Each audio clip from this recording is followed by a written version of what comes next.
Hello students, हम लोग पढ़ रहे थे भैया क्लास 10 फिजिक्स। उसमें अभी तक हमने आपको पढ़ा दिया पहले वाले चैप्टर में प्रकाश का परावर्तन। ठीक, प्रकाश के परावर्तन से संबंधित जितनी भी घटनाएं थी हमने उसको आपको बता दिया। कैसे दर्पण में प्रकाश किरण परावर्तित हो रही थी और जो भी चीज़ें उसमें सिलेबस में आपके थी उतना हमने आपको बताया और सिखाया। ठीक, अब उसी का अगला पार्ट है। अगला पार्ट का मतलब उसी चैप्टर का पार्ट है प्रकाश का अपवर्तन। पूरे चैप्टर का नाम है प्रकाश का परावर्तन एवं अपवर्तन, जिसमें से हमने पढ़ा दिया प्रकाश का परावर्तन, लेकिन अब अपवर्तन बचा। ठीक, तो अब उसके बाद का जो है अपवर्तन उसको हम लोग स्टार्ट करते हैं। तो जैसे परावर्तन में पढ़े थे उसी तरह से कुछ सिमिलर चीज़ें इसमें भी हैं। ठीक, जैसे उसमें परावर्तन के नियम पढ़े थे वैसे इसमें अपवर्तन के नियम है। जैसे उसमें हमने उत्तल दर्पण अवतल दर्पण पढ़ा था वैसे इसमें उत्तल लेंस अवतल लेंस है। जैसे उसमें परावर्तन के नियम पढ़ा था वैसे इसमें अपवर्तन के नियम है। जैसे उसमें उत्तल और अवतल दर्पण के द्वारा प्रतिबिंब बनने की विभिन्न स्थितियां थी वैसे इसमें उत्तल और अवतल लेंस के द्वारा प्रतिबिंब बनने की विभिन्न स्थितियां हैं। जैसे उसमें यूवीएफ में संबंध दर्पण के लिए था वैसे इसमें यूवीएफ में संबंध लेंस के लिए है। जैसे उसमें आपका रेखीय आवर्धन दर्पण में था वैसे इसमें रेखीय आवर्धन लेंस में है। जैसे उसमें आपका यह बराबर r/2 था वैसे इसमें भी कुछ है। ठीक, तो सभी चीजें लगभग मिलती जुलती हैं। तो आइए स्टार्ट करते हैं प्रकाश का अपवर्तन क्या है। ठीक, प्रकाश का अपवर्तन, तो सबसे पहले ध्यान समझिएगा प्रकाश का मतलब तो आप लोग समझते ही हैं। ठीक, प्रकाश का मतलब लाइट। ठीक, इसको आप लोग अच्छी जानते हैं। प्रकाश क्या है? प्रकाश एक प्रकार की विकिरण ऊर्जा है जो स्वयं न दिख करके बल्कि हमें दूसरे वस्तुओं को दिखाने में हमारी मदद करता है, सहायता करता है। कैसे मदद सहायता करता है? जब ये प्रकाश किसी दूसरे वस्तु पर पड़ता है या किसी भी वस्तु पर पड़ता है तो उससे टकराकर हमारी आंखों पर आता है जिससे हमको वस्तु दिखाई देती है। ठीक, तो इस तरह से क्या है प्रकाश हमारी मदद करता है। अपवर्तन की बात करें तो अपवर्तन क्या होता है, बात हमें इसी पर करना है, इस पर अपवर्तन। ठीक, तो अपवर्तन क्या है? अपवर्तन के लिए ये दो छोटे छोटे चित्र को आपको देखना पड़ेगा।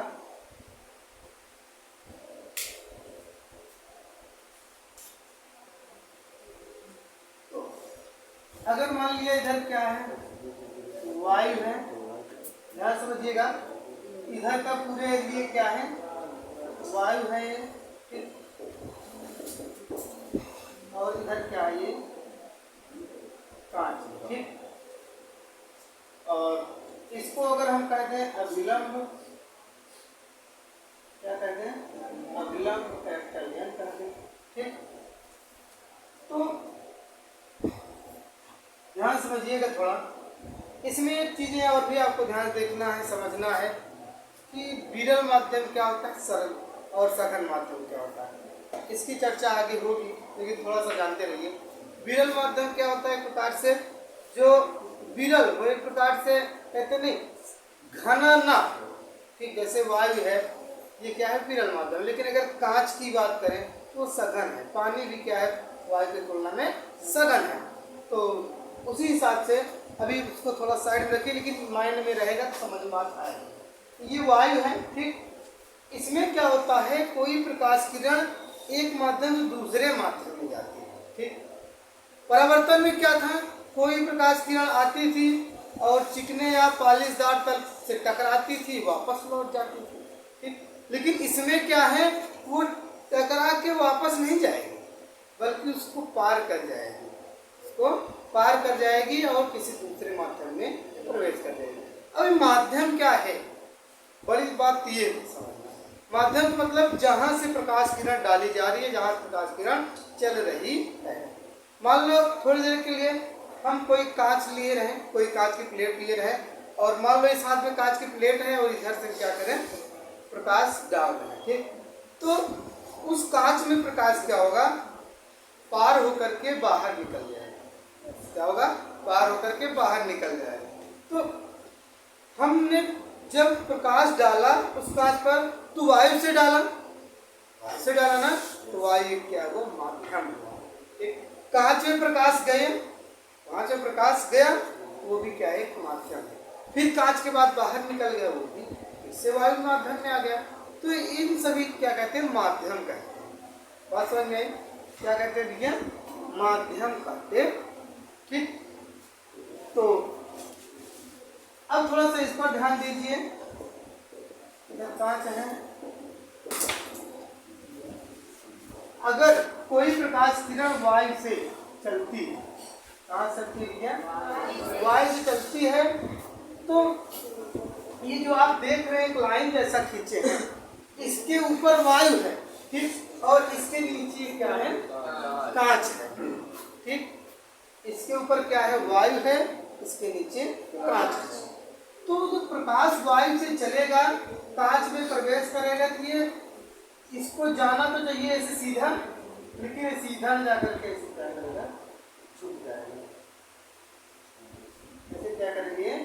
झुक जाएगा। मतलब इसका क्या हुआ?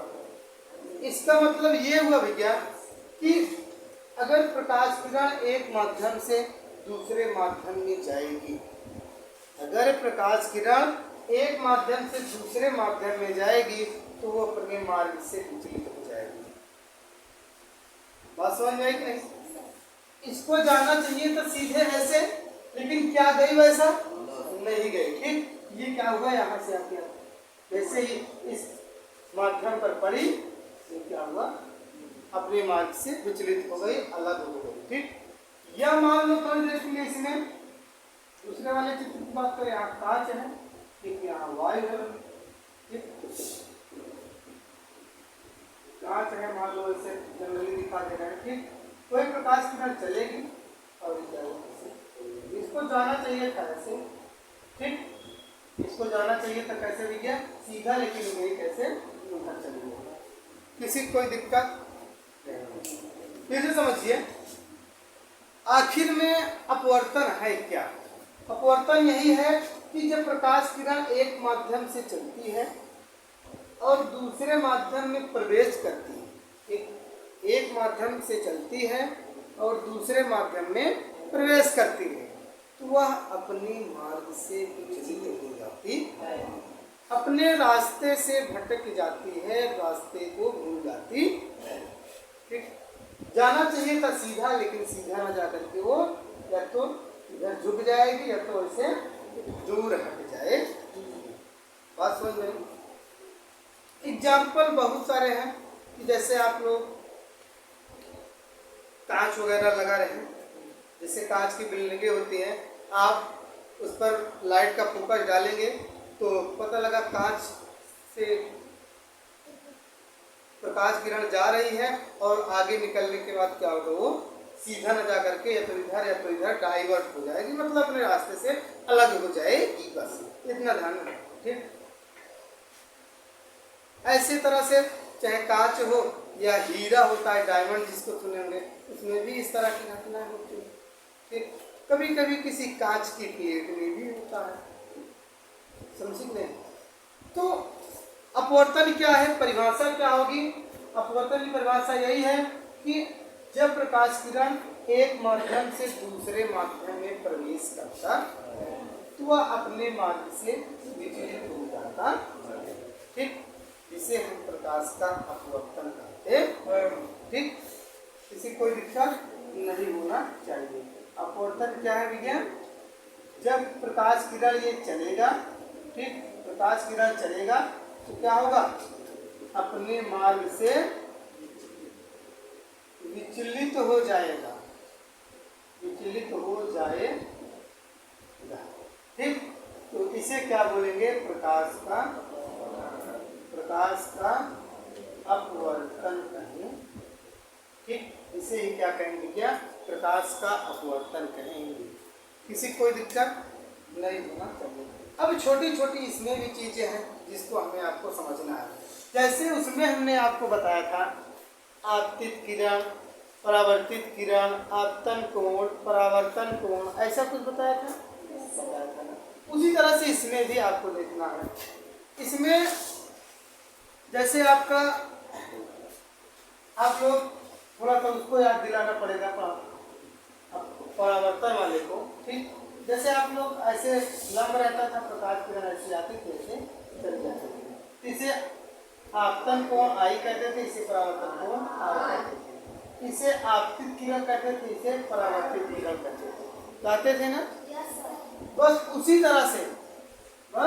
तरह से इसमें क्या आएगी, ये और लंब के बीच, मतलब आपतित किरण और लंब के बीच कोण को हम आपतन कोण आई कहते हैं। क्या कहते हैं क्या, आपतन कोण, ठीक। और इस किरण को क्या बोलेंगे, आपतित किरण,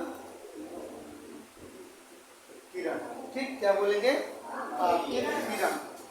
लेकिन इसमें इसको परावर्तित किरण कहते थे, लेकिन इसमें परावर्तन वाला काम तो हो नहीं रहा है, काम हो रहा है अपवर्तन का, तो इसलिए इस किरण को क्या बोलेंगे, अपवर्तित किरण। क्या बोलेंगे भैया, अपवर्तित किरण, ठीक। और ये कोण जो होगा, ये कोण जो होगा उसे हम क्या बोलेंगे भैया, अपवर्तन कोण। क्या बोलेंगे, अपवर्तन कोण, अपवर्तन, ठीक। ये जो कोण है इसे क्या बोलेंगे, अपवर्तन कोण, ठीक। तो शायद इतना चीज आपको समझ में आएगा। ये किरण जो आ रही है उसे आपतित किरण बोलेंगे, और जो ये आगे निकल जा रही है उसे अपवर्तित किरण बोलेंगे। आपतित किरण और अभिलंब के बीच के कोण को हम आपतन कोण आदि से भी नोट करते हैं, ठीक। और अपवर्तित किरण और अभिलंब के बीच के कोण को हम अपवर्तन कोण आर से नोट करते हैं। किसी को दिक्कत नहीं होनी चाहिए, ठीक। इसी तरह से सेम प्रोसेस इसमें भी है, ठीक। इसमें प्रकाश किरण जा रहा है, दूर हो जा रहा है, ठीक। ये भी क्या है, अभिलंब है, ठीक। क्या है, अभिलंब है। और ये आपतित किरण, ये परावर्तित किरण है। यहाँ आपतन कोण आई और यहाँ क्या है, परावर्तन कोण आर, ठीक। तो अब को लग रहा होगा सर जी एक में तो ये किरण छुप गई अभिलंब की ओर, एक में तो ये दूर हो गई, ऐसा कुछ माइंड में चल रहा है तो अच्छी बात है। इसका भी सोल्यूशन है, ऐसा क्यों हो रहा है इसको हम आपको बताएंगे, ठीक। लेकिन धीरे बताएंगे, धीरे धीरे बताएंगे, थोड़ा थोड़ा आपको क्या है समझ करके चलना, सीखते हुए चलना, ठीक। तो इसको थोड़ा सा सीखा जाए, ध्यान देखिएगा। जब कोई प्रकाश किरण, ध्यान देखना, ठीक। जब कोई प्रकाश किरण विरल से सघन में जाती है, विरल से किस में जाती है भैया, सघन में जाती है, तो वो क्या होती है, अभिलंब। विरल से सघन में जाती है, अभिलंब की ओर झुक जाती, ठीक। जब प्रकाश किरण सघन से विरल में जाती है तो क्या होता है, अभिलंब की ओर, अभिलंब से दूर हट जाती, ठीक। ये चीज आपको माइंड में बैठा के चलना है, और इस पर बेस्ड कुछ क्वेश्चंस भी आपको करने को मिलेंगे, ठीक। तो अगर विरल से सघन में जाएगी, ठीक, तो क्या होगी, अभिलंब की ओर झुक जाएगी। इधर देखिए वायु है विरल और यहाँ कांच क्या है नीचे सघन, ठीक। तो विरल से सघन में आ रही थी, ये अभिलंब था, इधर क्या हुई, झुक गई। ये क्या भैया, अभिलंब है, इधर क्या हुई, प्रकाश के लिए झुक गई। लेकिन इसमें कांच सघन है, वायु विरल है। अब आप समझ माइंड में अगर बात चल रही हो कैसे सर जी जान रहे कौन सा सघन है कौन सा विरल है, अगर आप उस चीज को देखें हैं तो ऑटोमेटिक बता देंगे कि ये सघन होगा इससे या ये विरल होगा। ठीक, सघन विरल जो होता है एक दूसरे से तुलना करके समझा जाता है। ठीक, जैसे वायु है तो विरल है, पानी देखोगे तो सघन है वायु की तुलना में, लेकिन कांच देखोगे कांच और सघन है, पानी से भी सघन है, उसमें हम लोग नहीं चल सकते। कांच में चल सकते हैं क्या? नहीं चल सकते। पानी में चल सकते हैं, वायु में चल सकते हैं। ठीक, तो इसी तरह से और भी सारे माध्यम से होते। ठीक, तो इसमें देखिए सघन से जब विरल में जाएगी प्रकाश किरण, सघन से विरल में आएगी तो ये अविलंब से क्या होगी? दूर हट जाएगी। वही चीज यहाँ हमने आपको ये नोट में चीजें बताई है। ठीक, तो शायद इतना आपको समझ में आया होगा। ठीक, किसी कोई दिक्कत नहीं होना चाहिए। अब बात करते हैं थोड़ा सा प्रकाश के अपवर्तन का नियम। प्रकाश के अपवर्तन का नियम।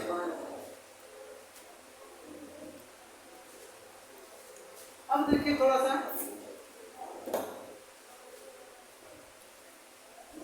इसको थोड़ा सा बुझाना पड़ेगा।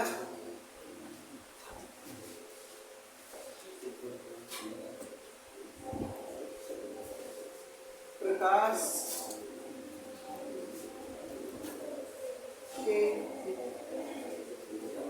अपवर्तन का नियम। प्रकाश के अपवर्तन का नियम, laws of refraction of light. Laws of refraction of light. ठीक, तो थोड़ा सा अब इसको ध्यान से आप समझिए। इसके भी कितने नियम है भैया? 2 नियम। कितने नियम है? 2 नियम। ठीक, जैसे हमने आपको बताया था प्रकाश के परावर्तन में 2 नियम थे। कौन कौन से 2 नियम थे? थोड़ा सा एक बार बता दे तो अच्छा रहेगा, क्योंकि आप लोग भूल चुके होंगे, हम समझ रहे हैं आपकी परेशानी। तो पहला नियम क्या है कि आपतित किरण आपतन बिंदु पर अभिलंब एवं परावर्तित किरण तीनों एक पर होते। ठीक, दूसरा नियम क्या था? आपतन कोण I और परावर्तन कोण R सदैव बराबर होता। ठीक, बस उसी से मिलता जुलता इसमें भी है, बस उसमें आपतित किरण आपतन बिंदु पर अभिलंब एवं परावर्तित किरण था, लेकिन इसमें क्या है? आपतित किरण आपतन बिंदु पर, ये क्या है? यहाँ जो चीज है इसको हम बोलेंगे आपतन बिंदु।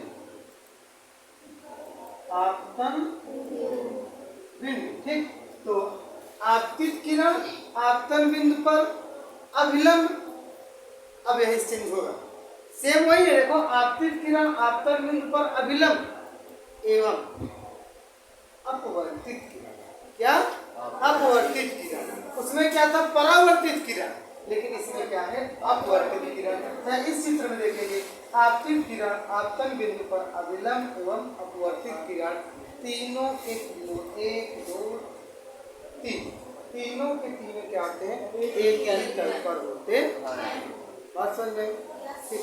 ये क्या है? पहला नियम। ठीक, और दूसरा नियम क्या है? दूसरा नियम क्या है? ये एक ही रंग की प्रकाश के लिए। ठीक, जैसे मान लो कोई प्रकाश किरण डाली गई, ठीक, और क्या हुआ? ऐसे दूर हो गई। ठीक, तो अगर वो एक ही रंग की प्रकाश है, ये आने वाला मान लो रेड है और ये भी क्या है? रेड है। ठीक, तब उस कंडीशन में इसकी ज्या का मतलब क्या होता है? जैसे ये आई है तो ज्या का मतलब क्या होगा? साइन आई है। ठीक, इसकी ज्या और इसकी ज्या, इसकी ज्या और इसकी ज्या मतलब आपतन कोण की ज्या और परावर्तन कोण की ज्या, मतलब ये आर है तो क्या लिखेंगे इसके लिए? साइन आर का अनुपात। का अनुपात मतलब sine i upon sine r सदैव क्या होता है? नियतांक होता, कांस्टेंट होता। फिर समझिए दूसरे नियम को। दूसरा नियम क्या है कि आपतन कोण की ज्या कब, ध्यान देना, कब, एक ही रंग के प्रकाश के लिए। जैसे आप प्रकाश डाल रहे हो उसमें कई रंग की प्रकाशें हैं, तो आप पता लगा जो प्रकाश आ रहा है उसमें रेड वाले का इसके बीच का एंगल नाप रहे हो और यहाँ पर पता लगा ब्लू वाले का बीच के एंगल नाप रहे हो। ठीक, तो ऐसा नहीं, एक ही रंग का प्रकाश होना चाहिए। ठीक, तो वही रूल्स क्या है, एक ही रंग के प्रकाश के लिए आपतन कोण की ज्या, ये क्या है, आपतन कोण की ज्या और अपवर्तन कोण की ज्या का अनुपात, अनुपात मतलब दोनों का भाग, sine i upon sine r सदैव नियतांक होता है। बात समझ में? ये क्या है, ये दूसरा नियम इसका। पहला नियम तुमने बता ही दिया कि आपतित किरण आपतन बिंदु पर अभिलंब एवं अपवर्तित किरण तीनों एक ही तल पर होते हैं। चित्र जैसे बनाना होगा तो कैसे आप एग्जाम में बनाएंगे, बहुत आसान है। ऐसे प्रकाश किरण डालें और इसे दूर कर दिए। ठीक, ये आई हो गया, ये क्या हुआ, आपतित किरण हो गया, आपतित किरण हो गया, ये क्या हो गया भैया, अभिलंब हो गया। मतलब जो ऐसे वहां बनाए वही चीजें इसमें भी रहेंगी। ठीक, ये आर हो गया। ठीक, इसे बोलेंगे अपवर्तित किरण, उसमें लिखे हैं अभी। ठीक, और ये बिंदु क्या होगा, आपतन बिंदु हो जाएगा। ठीक, और इस कोण को क्या बोलेंगे, अपवर्तन कोण बोलेंगे। इसको क्या बोलेंगे, आपतन कोण। ठीक, तो पहला नियम तो यही है कि, फिर से सुन लीजिए, पहला नियम तो यही है कि आपतित किरण, ठीक, देखो लिख दे रहे हैं, आपतित किरण, ठीक, कामा आपतन, आपतन बिंदु पर अभिलंब एवं अपवर्तित किरण, अपवर्तित किरण, ठीक, तीनों एक ही तल पर होते। ठीक, ये इसका क्या है, पहला नियम। ठीक, और दूसरा नियम क्या है भैया, दूसरा नियम ये है कि एक ही रंग के प्रकाश के लिए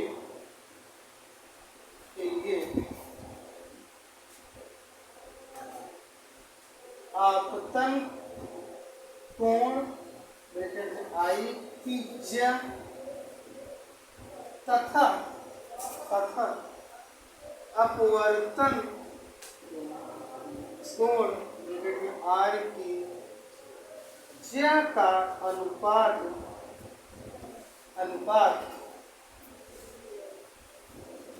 सदैव नियतांक होता है,